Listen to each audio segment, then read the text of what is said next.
then abruptly departed, leaving the Trojan horse. The prophet Laocoon warned the city that the Trojan horse held their doom.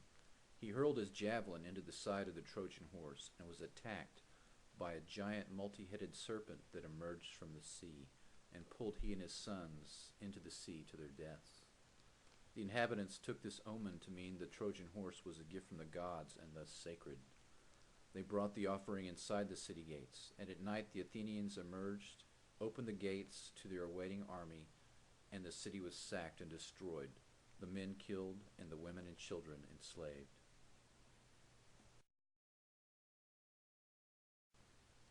George Orwell, Aldous Huxley, and Marshall McLuhan were three prophetic voices of the 20th century that warned of the technological subjugation of mankind.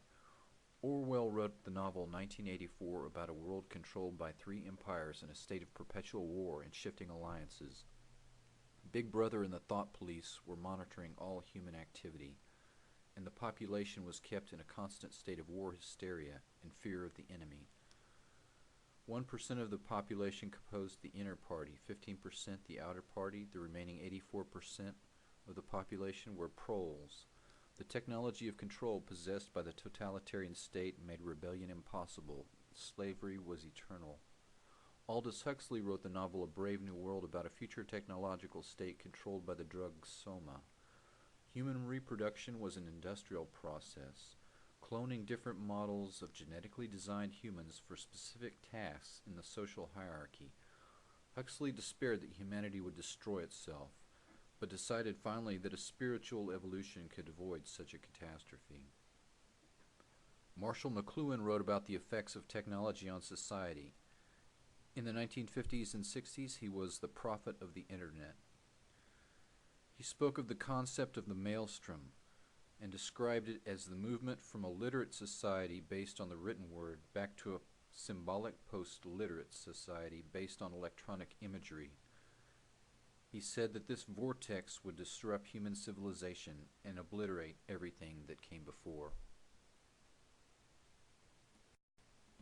In Greek mythology, King Minos received a gift from the gods, a perfect white bull. Instead of sacrificing the animal to the gods as agreed, he substituted an inferior one and usurped for himself that which came from the gods. Poseidon placed a curse upon the land, and Minos' wife gave birth to a monster, the body of a man and the head of a bull. Minos forced Daedalus to create an inescapable maze to imprison the nightmare creation. Minos forced human sacrifices into the maze to wander lost until they were killed and eaten by the Minotaur. Theseus was forced into the maze, but the king's daughter had given him a magic ball of string to trace his path in the maze and a whistle to disarm the Minotaur. He slew the monster and freed himself from the maze. This story has persisted through 3,000 years and many different cultures because the themes are eternal. King Minos creates the monster by usurping power for himself and placing himself above the law. Minos has created fascism, the Minotaur nightmare that survives on human sacrifice, the beast that feasts on human flesh, a dictatorship. The hero, Theseus, slays the beast, destroys fascism and the tyrant, and frees the land from its curse. What face has the Minotaur assumed in the 20th century that we would recognize? Nazi Germany personifies the technological totalitarian state and serves as a model. The subjugation of the Weimar Republic began with the creation of private militias that were used as a springboard to infiltrate the German military and finally the police forces. The Reichstag fire was an excuse to seize power. The Night of the Long Knives refers to the creation of enemies hit lists and the hunting down and execution of hundreds of internal political rivals, opponents, and potential threats. Once Hitler had crossed the Rubicon of mass assassination, he publicly declared his actions above the law. This was the moment of the birth of the Minotaur in the 20th century. The pseudoscience of eugenics and the dogma of German racial superiority and the theoretical subhuman level of other races was the rationale for wars of annihilation. Hitler's plan was to depopulate vast regions of the East and replace them with Germanic stock. Lebensraum, or living space, was the key phrase. 10 million Jews came under their geographical control, of which 6 million were systematically murdered in an effort to wipe out the Jewish race. 3 million others perished in the camps. Gypsies, Slavs, other supposed subhuman races, homosexuals, dissident Catholic priests, prisoners of war, union leaders, political opponents, Germans caught aiding Jews, Jehovah's Witnesses and other religious sects, and the intellectuals of conquered nations. The concentration camp of Auschwitz alone processed 4,756 human beings a day. The political propaganda machine was in many ways a work of art. School textbooks were altered. Controversial books were burned ceremonially. State-of-the-art movies were produced to reinforce the racial dogma. The propaganda was so irresistible that many Jews and other targeted groups were caught up in the excitement and joined the Nazi movement. In the aftermath of the war, 50 million people had died, and Europe lay in ashes. The questions the victors wanted to know was, how had the most civilized, technologically advanced nation on earth descended into the pit of hell? Who were these men? Were they madmen? Worst of all, if it could happen there, could it happen here? A psychiatrist who virtually lived with them during the Nuremberg trials wrote their collective portrait. Their problem-solving strategies, of which there were 3, was the least effective. They were born followers. They needed someone to tell them what to think. Their collective IQ was 140. A rigid view of the world, black and white without gray. Though they had some very unusual characters and some very unusual characteristics, they were not madmen. The psychiatrist noted that there were plenty of similar individuals in the United States who would gladly step over half the bodies of their fellow countrymen to control the remainder. The answers they received were not the answers they were prepared to hear.